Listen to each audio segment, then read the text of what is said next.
ناس لحظة حتى الانستغرام قد خربوه، لان حق الفيسبوك قد نقلوا للانستغرام وخربوا الانستغرام. يا ربيع ايوه ربيع ايوه. انت يا ربيع انهم قالوا لي هذاك اليوم الضامن معك وربك عبني ما رضيت. قالوا شوف كف عيون الحمر يا ابو راف والله مو مذكور يا اخي هو بصل ويحمر الطارف. انا اعرف الرجال والله نعرف الرجال الحمد لله اني ما ضامنت معك ولا كنت شاموت. انا ما فهمتش ايش قال، بس يشتي يدخلنا جحره.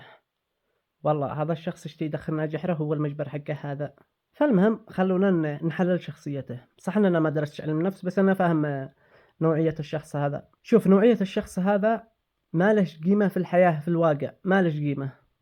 لا عند أصحابه، لا احترام عند أصحابه، لا أهل بيحترموا ولا بيقدروا ولا بيدوا له أي اهتمام، ولا حتى في الأكل ما ينتظروا لش للأكل.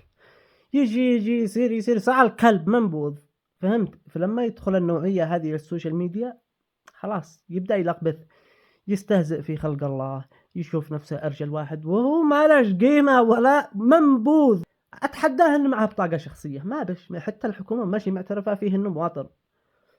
فلما يدخل السوشيال ميديا يضر السوشيال ميديا. فالله يعينه ويعين أصحابه ويهديه ويرجع له صوابه الصدق. بالمجبر هذا دخلنا جحر بأقوى قوته، ما حد يستهزئ في أحد. الله يبعدنا من هذول الأشكال.